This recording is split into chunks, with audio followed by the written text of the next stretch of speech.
Assalamualaikum, salam sejahtera. Anda menyaksikan Menjelang Malaysia Memilih bersama saya Haris Ashraf Hasnan, dan sudah tentu banyak perkara akan kita rungkai dan kita teliti, kita telusuri sepanjang sehinggalah terbentuknya kerajaan kelak nanti. Dan sudah tentu kami di Astro Awani ada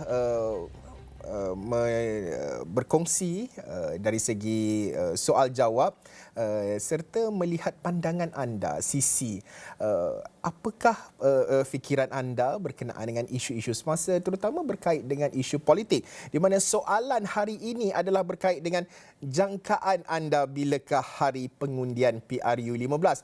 Okey, kalau saya lihat di situ tarikhnya masih lagi kekal dominasi adalah sekitar dalam 12 hari bulan November, pilihan utama di situ nampaknya sekitar 35%. Selain daripada itu 19 November serta 5 November juga menjadi pilihan. Tak banyak perbezaan di situ. Anda masih boleh scan QR code di skrin pada ketika ini. Bagi kongsikan pandangan anda, anda juga boleh ke undi.astroawani.com untuk memberi ulasan ataupun memberi jawapan anda, dan kami akan bertukar-tukar soalan melihat pelbagai isu untuk anda ketengahkan. Dan sudah tentu selain daripada kita menjangkakan hari pengundian ini bila, esok sebenarnya SPR akan bermesyuarat. Dalam kita bercakap soal politik ini juga, kita tidak boleh lari dari segi pembentukan kerajaan. Ramai penganalisis politik, pemain politik sendiri mengandaikan bahawa tiada kerajaan, tiada parti tunggal yang akan dapat membentuk kerajaan pada PRU ke-15. Itu semua jangkaan, kita tidak tahu lagi, tetapi jangkaan-jangkaan ini yang perlu kita teliti. Jadi untuk kita mengulas lanjut berkenaan dengan perkara ini, saya nak bersama dengan Datuk Dr. Anis Yusal Yusof, Fellow Penyelidik Utama Institut Kajian Etnik Universiti Kebangsaan Malaysia UKM. Datuk, terima kasih kerana sudi bersama dengan Astro Awani dalam Menjelang Malaysia Memilih ini. Topik hari ini boleh dikatakan topik yang cukup hangat sebenarnya. Kita telah pun menyaksikan, sebelum kita nak melihat ke hadapan, kita nak recap sedikit dalam pentadbiran Datuk Seri Ismail Sabri Yaakob. Sebuah kerajaan campuran, beberapa parti dibentuk. Bagaimana kita ingin telusuri pelaksanaan ataupun perjalanan pentadbiran Datuk Seri Ismail Sabri Yaakob, terutamanya selepas dalam satu penggal kita menyaksikan 3 orang Perdana Menteri dengan krisis COVID-19, ekonomi dan pelbagai lagi yang perlu dilalui oleh sebuah pentadbiran kerajaan yang boleh dikatakan betul-betul baharu, sebuah Malaysia baharu selepas 2018 itu. Secara umumnya terlebih dahulu, Datuk Dr. Anis. Haris, terima kasih kerana dah lama saya tidak keluar di Awani ini menjemput saya. Ada beberapa sebab. Saya merasa kadang-kadang komen-komentar yang diberikan ini seolah-olah dia langsung tidak didengari oleh sesiapa juga yang kita cuba bicarakan. Jadi saya tidak pasti sama ada apa yang saya sampaikan melalui komentar seperti ini ataupun tulisan-tulisan saya itu mempunyai makna yang akan menyebabkan masyarakat berfikir dan menggerakkan mereka untuk melakukan sesuatu yang lebih baik untuk mereka juga. Jadi soalan saudara itu memanglah seperti yang kita sedia maklum, dalam beberapa tahun yang lalu ini Malaysia melalui zaman yang seperti pantai yang dilanda badai yang datang dan pergi dan tidak ada kesudahan.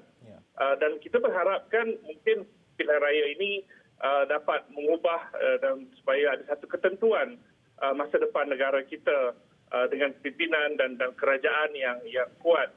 Betul seperti yang saya sebut, tidak dapat dielakkan, kita melihat di banyak negara di luar sana tidak ada lagi parti-parti politik yang menguasai mana-mana negara dalam pilihan raya. Sudah tentu pola ini ataupun pattern ini akan berlanjutan dan sampai ke pantai kita di Malaysia ini, dan kita juga akan berhadapan dengan pilihan raya yang tidak pasti ada satu parti yang menguasai. Apapun pada saya kira pentingnya ketelusan dalam hubungan antara parti-parti ataupun mungkin selepas pilihan raya mereka perlu membuat kerjasama untuk masa depan negara ini supaya ada hubungan lebih kuat, ada hubungan lebih erat. Tapi hubungan yang lebih erat itu perlu terjalin di permulaan, di awal lagi perlu ada kesetiakawanan demi masyarakat, demi rakyat di Malaysia, bukan untuk kelangsungan politik mereka sahaja. Jadi saya kira mungkin pemimpin politik juga perlu memikir semula, cukup-cukuplah berpolitik hanya sebagai cara wadah untuk mereka mengetengahkan falsafah dan pandangan mereka tentang apa yang mereka nak lakukan. Sesudah memenangi pilihan raya, bersatulah dengan siapa-siapa juga parti yang dapat membantu kerjasama. Matlamat akhirnya adalah untuk memudahkan memberi masyarakat, rakyat kemakmuran. Saya kira itu penting untuk dipikirkan dan kadang-kadang dalam perbincangan seperti ini saya sebut pada hari di awal sebelum ini lagi, dah menjadi klise. Kita bercakap terlalu banyak tapi lihat perkara-perkara yang disebutkan itu diterjemahkan menjadi agenda utama untuk menyelesaikan masalah rakyat. Sebagai contoh, memilih pilihan raya pada musim monsun dan banjir ini juga pada saya adalah satu perkara yang agak keterlaluan. Kerana kalau kita fikirkan keutamaan pada rakyat sekarang untuk bersiap sedia menghadapi musim banjir.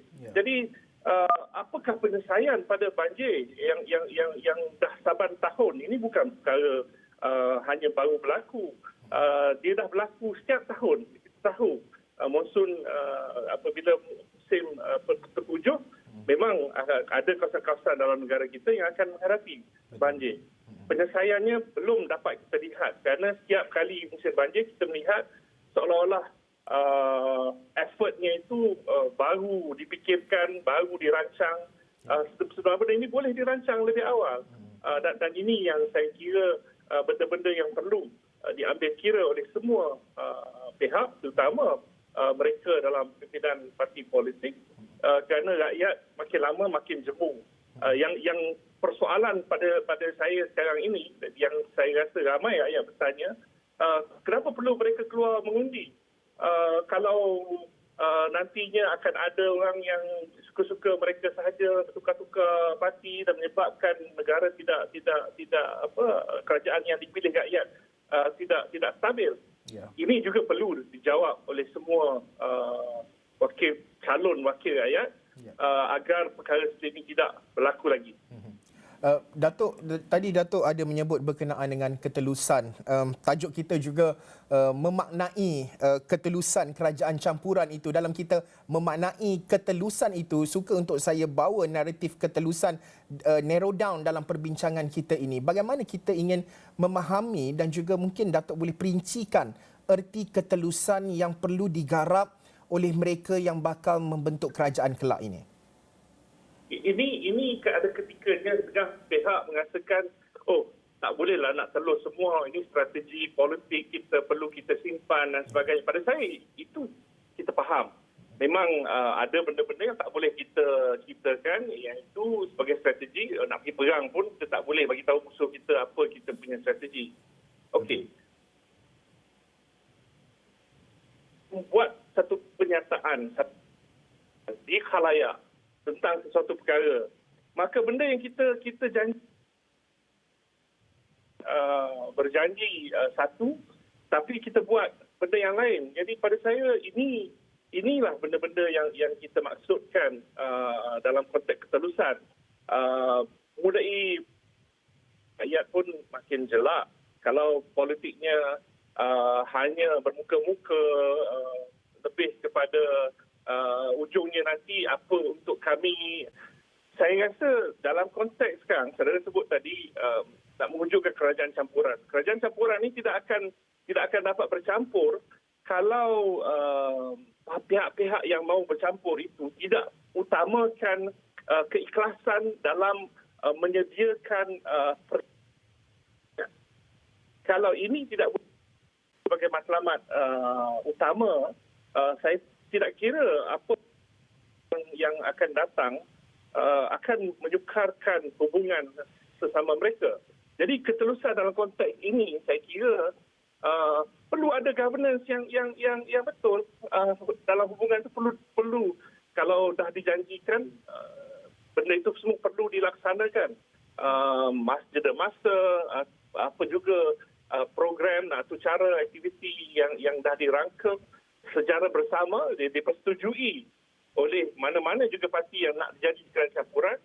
Tak boleh lagi ini yang disebut, yang dijanjikan, tapi tidak dilaksanakan seperti mana yang dijanjikan.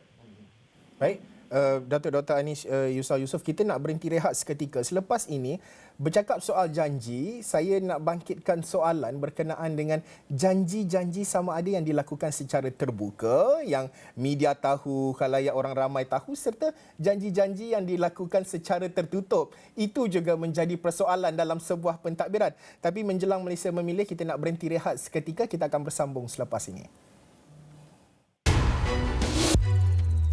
Laluan sudah dibuka untuk mandat dikembalikan kepada rakyat. Tak kala negara diambang pilihan raya umum ke-15, setiap suara akan kami bawakan kepada anda.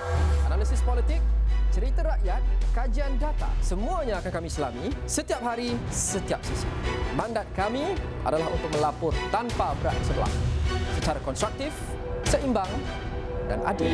Pastikan Astro Awani, saluran pilihan raya anda.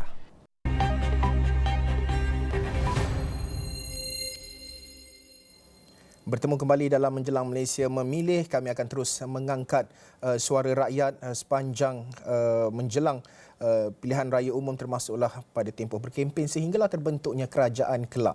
Dan sudah tentu suara NGO juga penting, di mana selain menuntut mahukan kerajaan yang stabil serta kemelut politik tidak lagi menjadi drama bersiri, rakyat juga berharap parti mana-mana sekalipun yang dipilih pengundi dalam PRU 15 nanti, mereka perlu memastikan kestabilan dan kemakmuran rakyat di negara ini.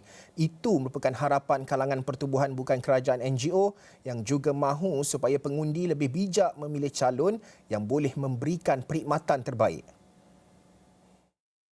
Bagi Ketua Aktivis Persatuan Pengguna Islam Malaysia PPIM Datuk Nazim Johan berkata, pengundi juga perlu memastikan calon pilihan mampu menjadi wakil rakyat mereka yang terbaik dan bukan hanya mengejar jawatan itu untuk kepentingan diri sendiri.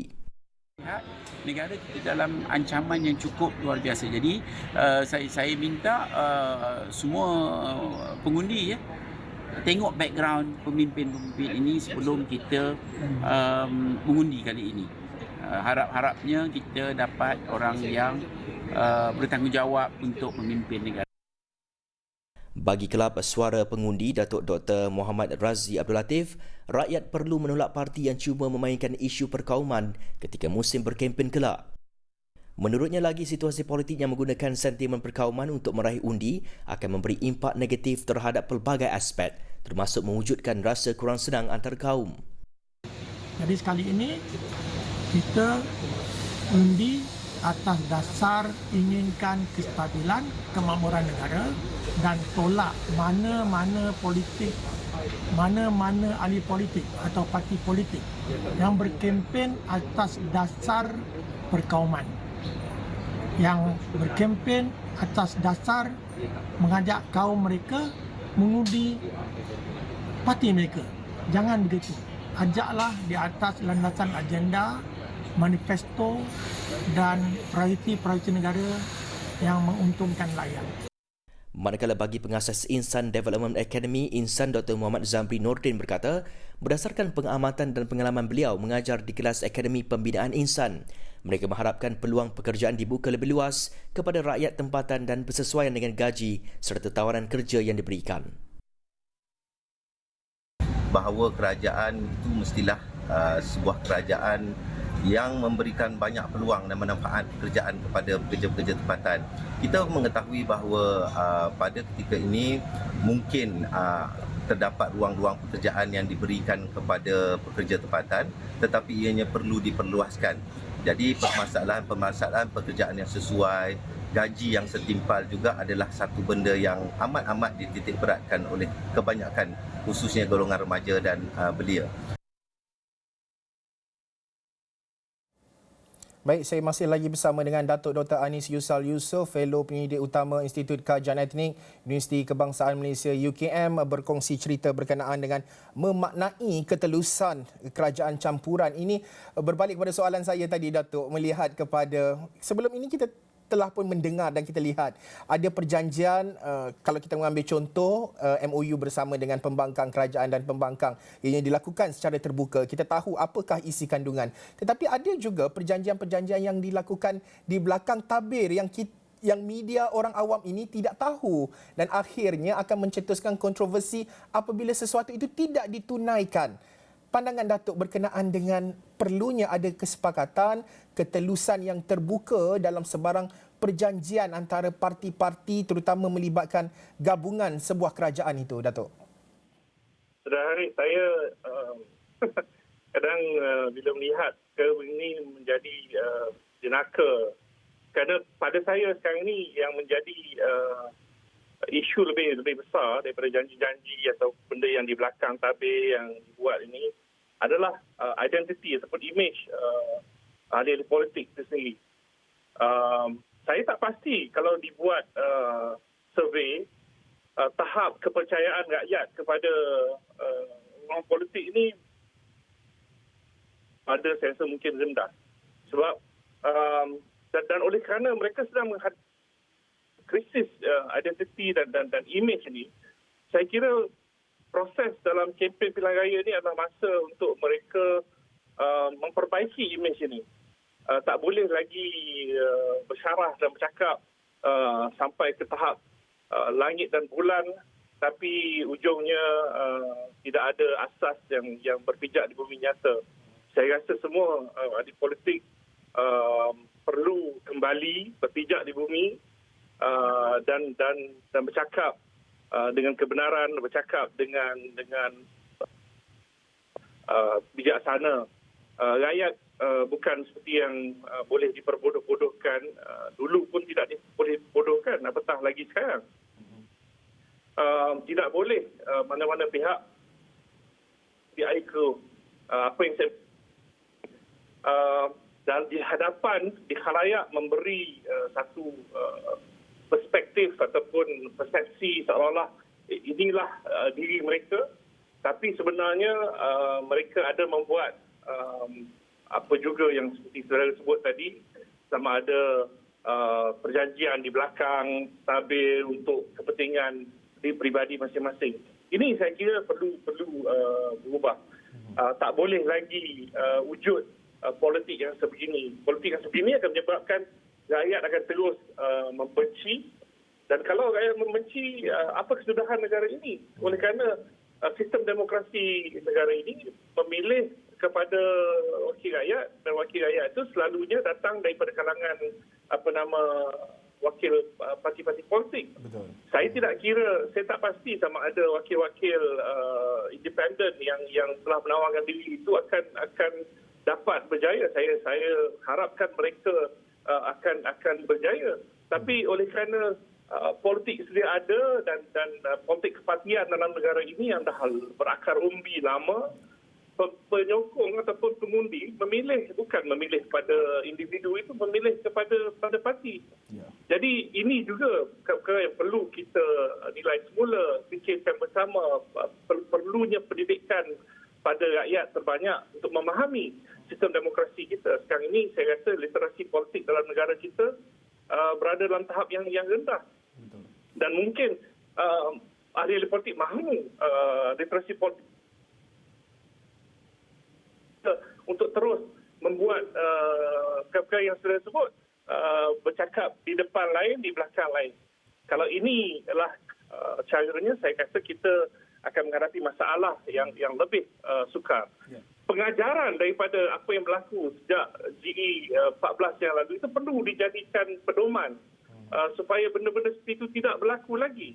Kerana azab dan sengsara rakyat ditambah dengan masalah COVID yang melanda negara dan kepimpinan yang berkrisis dan tidak dapat melaksanakan dan menjaga keharmonian dan juga rakyat terbanyak, mengakibatkan banyak benda-benda yang kita tidak menjangka. Ya. Itu saya kira masanya telah tiba untuk semua pihak berfikiran terlihat keadaan dan memberi keutamaan. Tadi pun dalam interview yang dibuat oleh kepada ramai pemimpin NGO, yang diulang-ulang, jagalah kepentingan rakyat, keharmonian rakyat, kemakmuran rakyat. Ya. Jadi janganlah rintihan hati rakyat itu terbiar seolah-olah tidak didengari. Datuk. Dengarlah untuk menawarkan diri menjadi wakil rakyat. Pertama harus mendengar rintihan rakyat, tahu masalah rakyat. Ya. Dan keutamaan kepada keutamaan rakyat mengatasi apa juga peribadi. Jadi janganlah ada buat arrangement ataupun secara yang tidak diketahui orang, baru kita tak menimbulkan berbagai masalah. Saya kira perkara ini perlu dihindarkan. Sudah tentu, Datuk, kita tidak mahu nanti ada parti yang menuntut patutnya ada jawatan TPM, sedangkan orang ramai tak tahu pun ada jawatan TPM yang dijanjikan dan sebagainya. Itu yang dimaksudkan supaya tidak ada perundingan ataupun perjanjian yang dilakukan secara pintu belakang ataupun secara tertutup itu. Tetapi Datuk bercakap soal kerajaan campuran ini, pandangan Datuk dari segi good governance, urus takbir yang baik, proses semak dan imbang. Datuk pernah berada di kerusi Institut Integriti.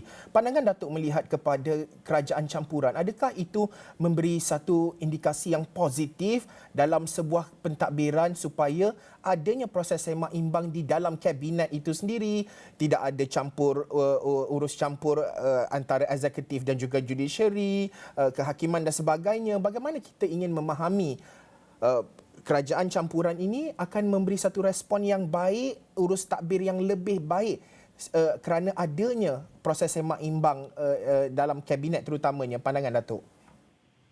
Saya kira perkara ini bukanlah perkara yang perlu kita ragui atau kita fikirkan terlalu sukar. Kerana ini kalau semua orang boleh menghormati apa juga yang dipersetujukan, maknanya kalau dia boleh menghormati undang-undang, peraturan, tidak ada masalah. Takbir urus ini adalah sistem governance yang akan menentukan bahawa apa juga yang dah kita persetujui untuk kebaikan bersama.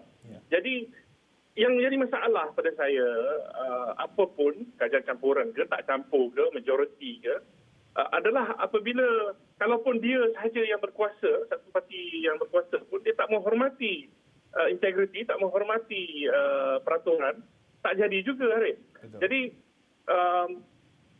yang penting saya rasa semua mungkin perlu ada satu kursus khas yang harus dihadiri oleh semua bakal wakil rakyat untuk pertama belajar menghormati undang-undang negara ini. Yang kalau saya sebut dah tentu akan ramai yang marah seolah-olah apa orang politik ni tak hormat ke, tak pandai. Tapi yang menjadi masalah persoalannya apabila tindakan setengah daripada mereka. Jadi saya tidaklah mahu meletakkan semua ahli politik dan wakil rakyat itu dalam satu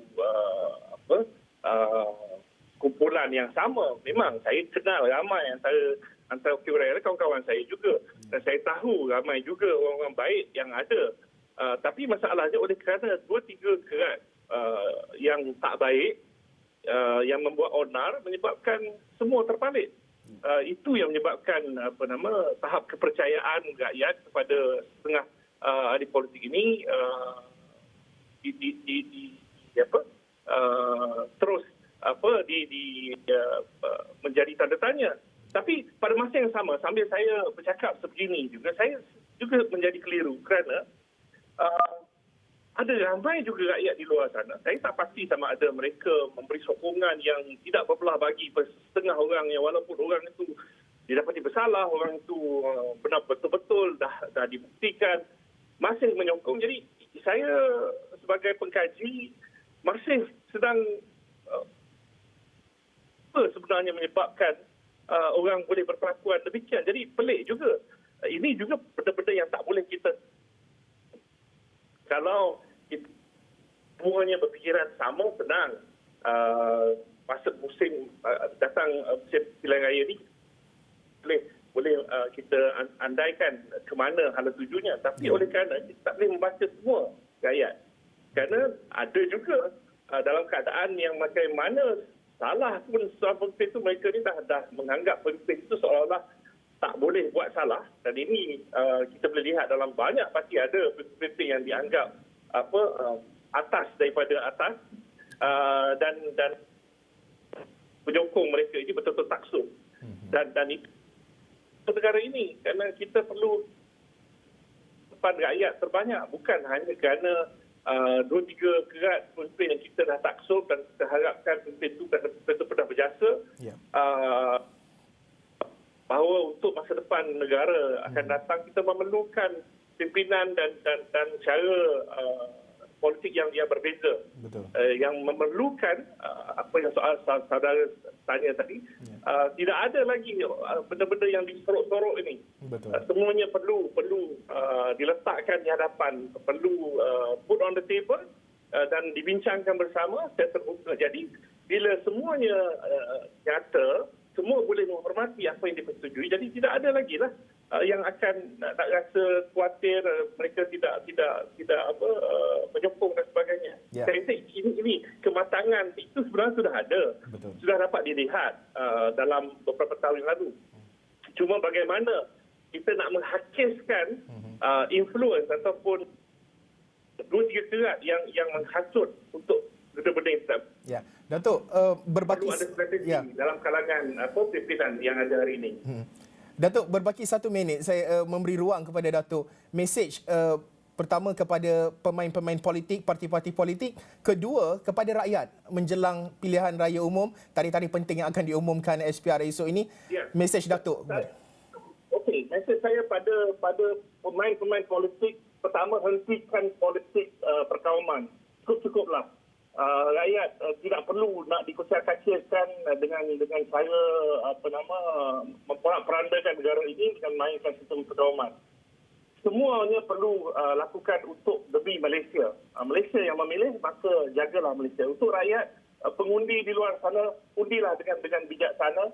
Pilihlah orang yang dapat membantu dan menjaga maslahat rakyat terbanyak, yang mendengar retihan rakyat, bukan yang hanya mahu orang mendengar ceramah mereka, tapi yang datang mendengar ceramah rakyat. Kerana saya kira masa depan negara ini memerlukan pemimpin yang saya anggap perlu prihatin, yang bukan setakat mendengar, tapi memberi respon dan menyelesaikan masalah rakyat. Baik. Terima kasih. Itu dia tadi pandangan dan juga komentar daripada Datuk Dr. Anis Yusal Yusof, Fellow Penyelidik Utama Institut Kajian Etnik Universiti Kebangsaan Malaysia UKM, berkongsi pandangan berkenaan dengan isu melibatkan kerajaan campuran serta hala tuju apa yang bakal kita lihat pasca PRU15. Dan sudah tentu banyak lagi akan kami kongsikan menjelang Malaysia memilih. Sekian sahaja dari saya Haris Ashraf Hasnan. Assalamualaikum dan salam hormat.